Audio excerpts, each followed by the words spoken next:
December of 1938, I was an extension teacher teaching in the country to classes in little cities like Rhinelander, Warsaw, Merrill, Two Rivers, and so on.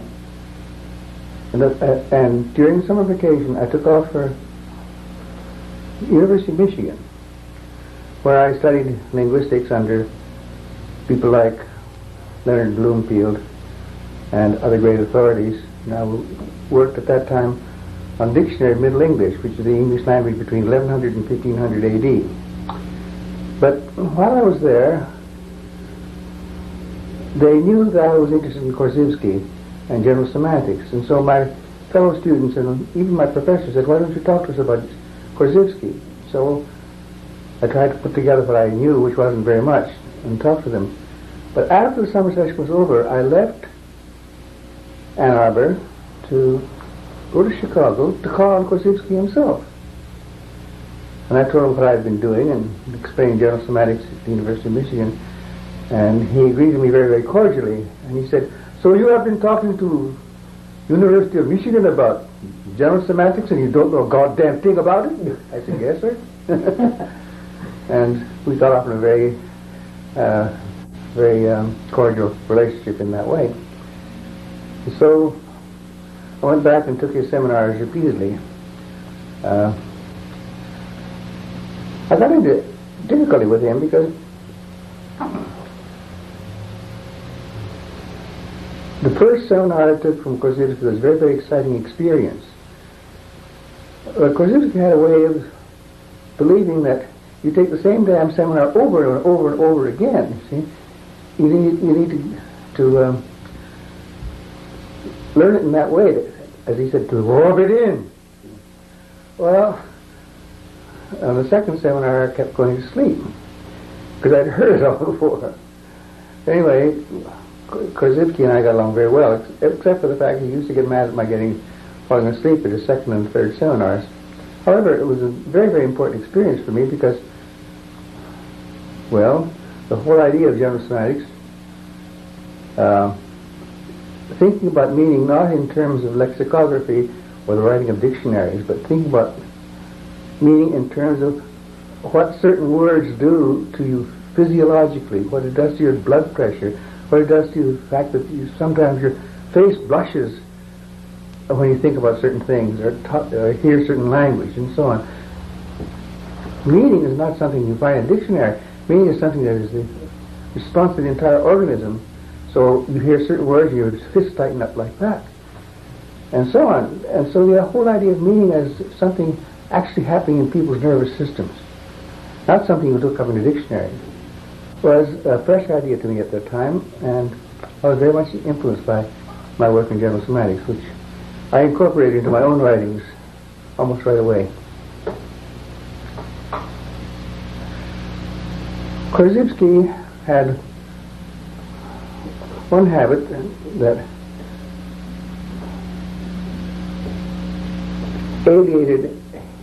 alienated him from me a little bit, or sometimes a lot, that having heard his seminar,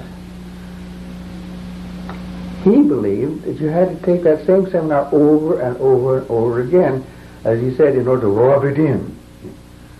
Well, I kept falling asleep the second and third time because I'd heard it all. And so he got pretty angry at me at various times during the later encounters. But the first seminar I shall never forget. It was a very, very exciting and important experience because he thought of language and meaning not in terms of the dictionary, not in terms of lexicography, not in terms of how you define words with other words, but in terms of what happens to your entire nervous system, what happens to your blood pressure, what happens to the tightening of your fists, or the relaxing of your mind, and the relaxing of your face, and so on, as you respond to certain things that are said to you. That semantic reaction is not something you find in a dictionary. Semantic reaction is something you find in your blood pressure, in the way your face flushes or turns pale, that these are physiological reactions to things that are said to you. And that whole point about meaning being something that happens to you as an organism. The fact that after hearing certain words you clench your fists and you want to go fight somebody. Other times you may weep, or you may grow sentimental, or you may get all soft and mushy. But these are reactions that are not in the dictionary to define what's been said, what's been read, what's been orated to you. These are reactions of the living human organism to the language people use. And so the concept of meaning as a sum total of the total reaction of yourself as an organism, the speeding up of your blood pressure when you hear certain things, the calming down of your blood pressure when you have heard certain reassuring and calming things, and so on. These are all part of the whole process of semantic reaction, which means not just what you find in the dictionary about the meaning of certain terms, but what you find inside your own nervous system, how you calm down, or how you get excited, how you get mad, how you get calmed down again, all as a result of interchange of language. And this matter of semantic reaction as the reaction of the entire organism to what is said and what is exchanged and what kind of arguments go back and forth between you and somebody else. All this is a way of looking at language that was really novel to me and novel to all of us, because we are, after all, people in universities and colleges explaining words with more words with more words. And here we get into a situation where you say you don't explain words with more words. Some words don't need an explanation. All you need to notice is the fact that after the utterance of certain words, fists clench. And that's a semantic reaction. It's not in the dictionary. But the sum total of the human nervous system and the human system of blood pressure, heartbeat, pulse, etc., responding to language, that's the thing that Korzybski wants you to study. And that's what I found so very, very exciting about general semantics, as I first learned it from Korzybski. The whole idea of meeting Korzybski at a reception or a cocktail party is very hard to imagine, because we never saw him except in his own institute. We never saw him at a bridge party or a reception or anything of the kind. So you saw him as master of his own domain, and he always,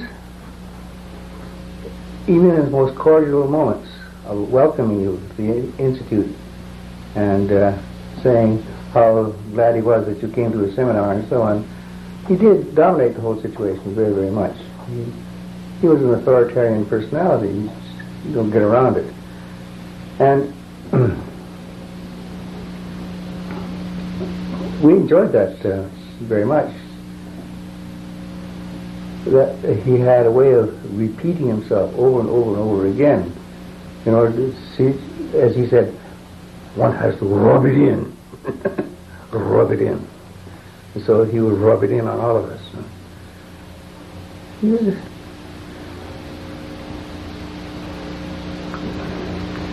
Then he'd also take you into private conferences and try to learn more about you.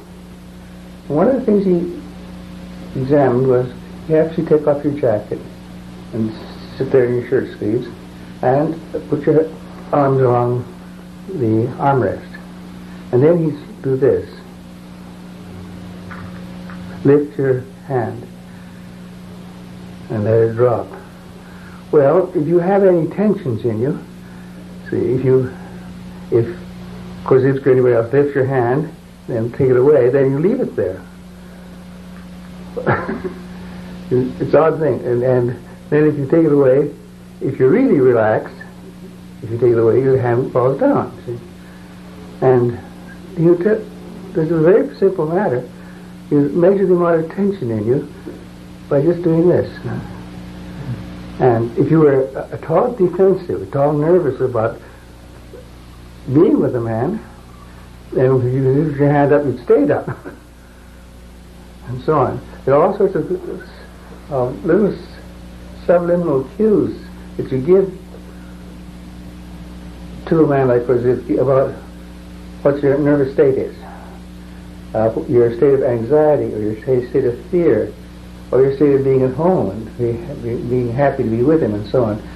Some of these things just reveal themselves quite unconsciously.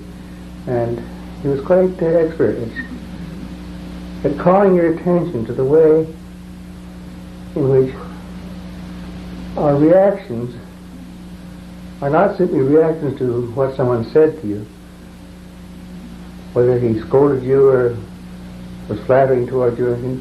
There's also not a whole range of things.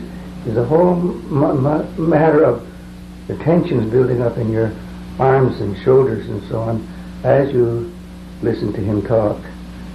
And he really put it across very, very beautifully that meaning is an overall reaction, not just something you find in the dictionary. It's an overall reaction.